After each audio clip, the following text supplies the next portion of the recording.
What's up? Welcome back to the Bootleg Studios of Rant Social.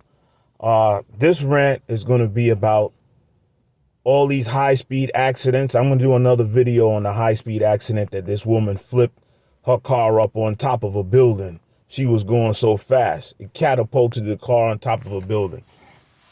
But not only these high-speed crashes, but also this harassment by state troopers and local police constantly pulling you over for speeding when all you got to do is feather the throttle or the gas pedal, and before you know it, your car is at 80 on the highway instantly, especially if you are on a downhill section.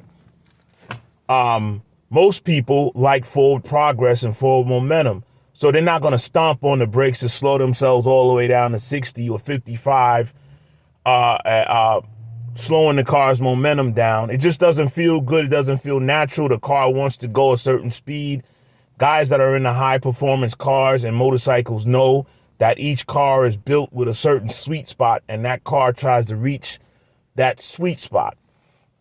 Okay, it tries to reach the comfort zone of that particular engine. And many modern cars, that comfort zone is somewhere between 60 and 90 miles an hour, depending on the engine size, right? Even the smallest engines, like this Jetta I'm in right now, is like a 1.4, tiny fucking motor, or 1.8, something like that, right? Some of you got monster 3.6s and 4.0s, 4.8s, whatever the case may be, 5.0 motor, and you know that those cars easily do 90, 100 miles an hour cruising. Now, what's the solution to this? It's very simple. When I drove for FedEx and drove delivery trucks, those delivery trucks or box trucks had what they call governors in them, or speed regulators, meaning that no matter what you did, you could not get that truck, to go past 75 miles an hour. Maybe it might go 2 or 3 more miles an hour faster than that, going downhill. But for the most part, you will never reach 80 miles an hour in those trucks where the governor is set to 75. Some trucks, the governor is set to 65. Well, if they could put them in delivery trucks and in box trucks, they can put them in cars.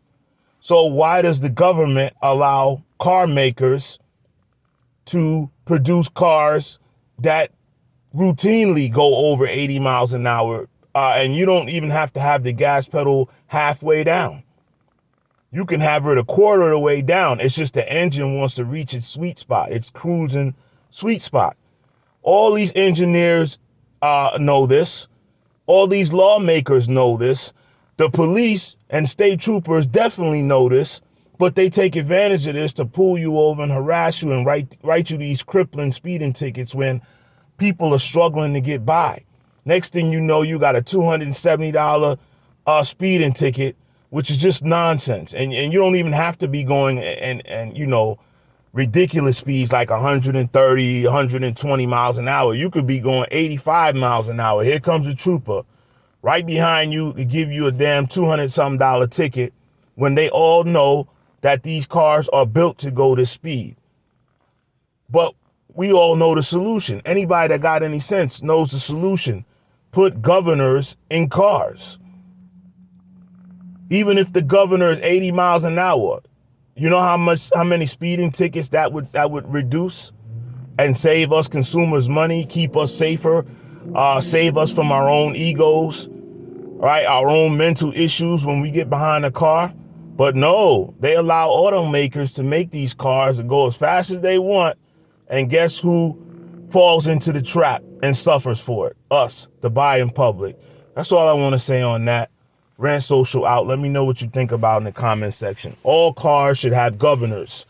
That way our speeds would be reduced. Our tickets would be reduced. We could keep some money in our pocket, and we could cut down on some of the serious injuries and deaths from people getting in cars and deciding to go 100 miles an hour plus. All right. I'm also interested in to hear from any police officers or state troopers that may see this video. Peace.